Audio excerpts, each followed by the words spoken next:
Shalom, shalom. Go ahead and check the audio, check the visual.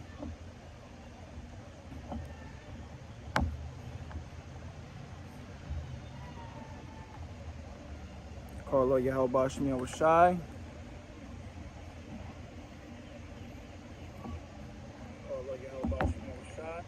All right, we're good. Beautiful. All right, so with that, I'm going to go ahead and open up. First and foremost, I want to give all praises, all honor, and all glory to Yahweh, Bahasham, Yahweh Shai, Bahasham Rakah Kodash.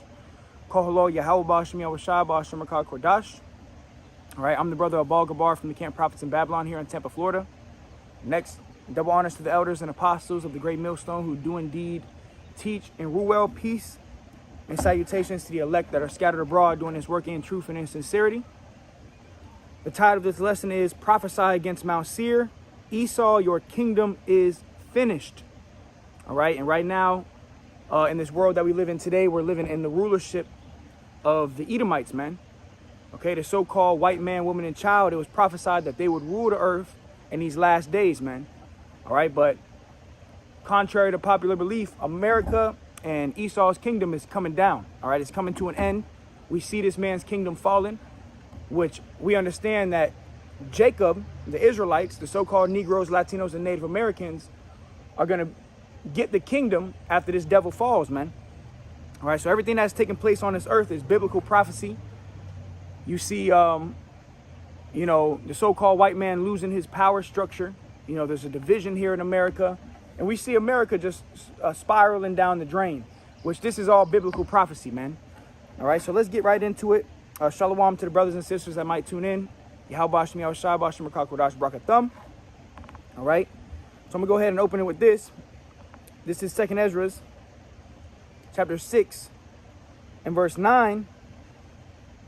It says, for Esau is the end of the world, and Jacob is the beginning of it that followeth. All right, now when you go into the word world here, it goes into eon, or an age, all right, a time period. So Esau is the end of this age, okay? Right now we see that the Edomites are ruling the earth, pursuing to Job 9:24. I'm going to grab it real quick. The book of Job, chapter 9 and verse 24, the earth is given into the hand of the wicked, all right? So with this scripture right here, the earth is given into the hand of the wicked. You got to ask yourself, who rules the earth today? Who's in power over this earth today? All right, the so-called white man. All right, that's why you see his face on all the dollar bills. All right, that's why you see a white supremacy at an all-time high. All right, because the scriptures say the earth is given into the hand of the wicked. And even when you go back to Genesis, I believe it's 25, and actually I'm going to grab it. There was only two nations on earth that were prophesied. There was only two nations on earth that were prophesied to rule the entire earth. Okay, get the fatness of the earth, so to say. Okay, let's go there. Genesis 27. This is Genesis 27.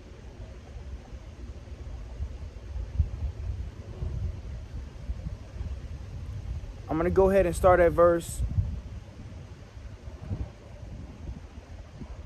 28. All right, and this is after Isaac was losing his sight, and you had you had Jacob, who disguised himself as Esau, okay, and got the blessing. All right, and Rebecca, helped Jacob, with putting the goats kinds upon his hand, so it was like hairy, like Esau was. All right, just to touch up on the story, Genesis 27 and 28, it says, therefore God give thee the dew of heaven. So this is Isaac blessing Jacob, okay? And keep in mind, Isaac, he believes that he's blessing Esau, but in reality he's blessing Jacob, okay? And even when you go into Jacob, goes into what? Supplanter, okay? It says, therefore God give thee of the dew of heaven and the fatness of the earth and plenty of corn and wine. All right, and that was the promise that was given to Jacob, man. All right, the dew of heaven. When you see the dew of heaven, when you wake up in the morning, the dew, or that the water that's on all the, the cars, the grass, the trees.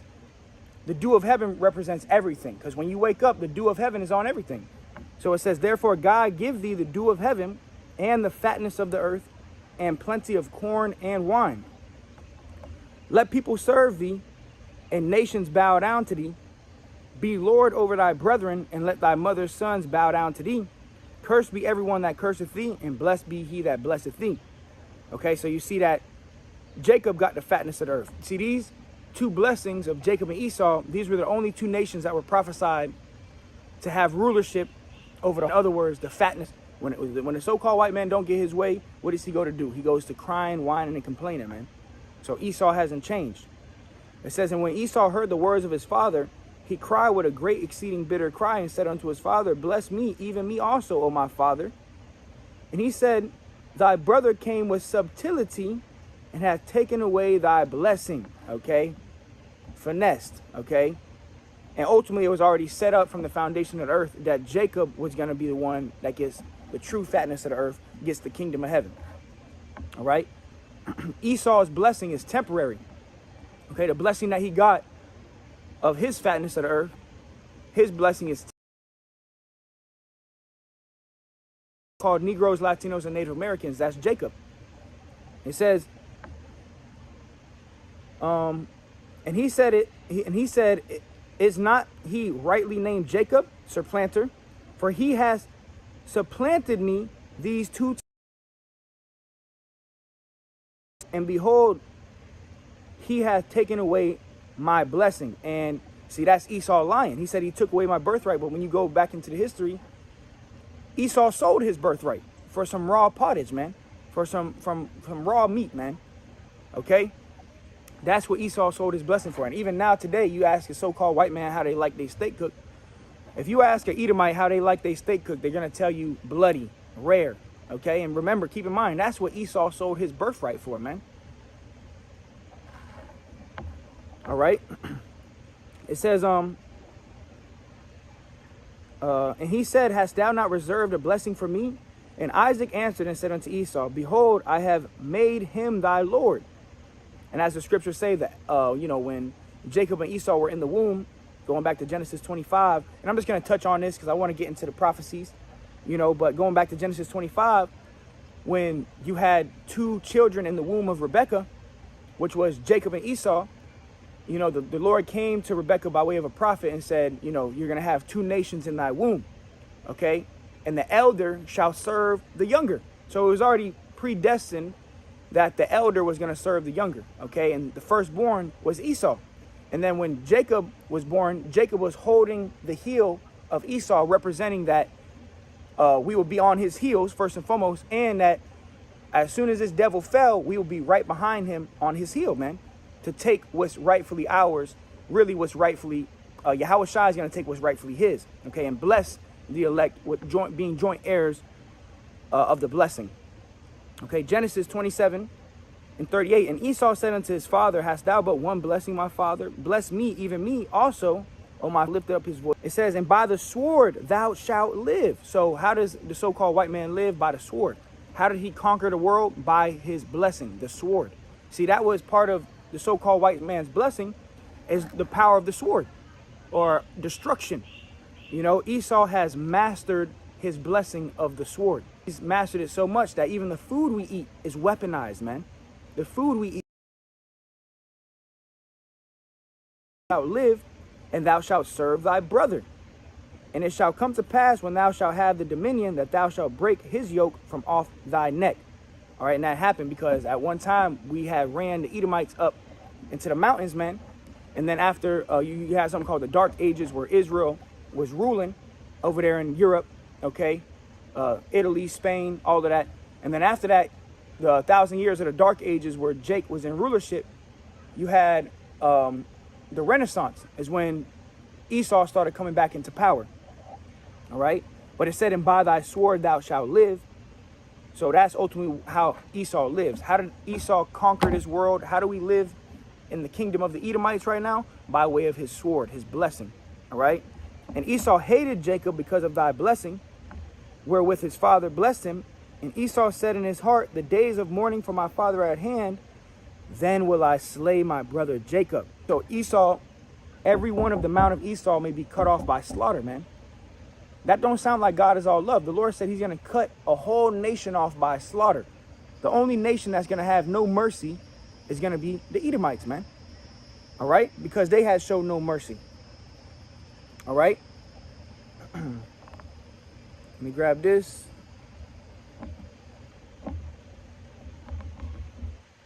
And we're living in the end of an age, okay? We're watching Esau's kingdom fall. And as the scriptures say, the last shall be first and the first shall be last.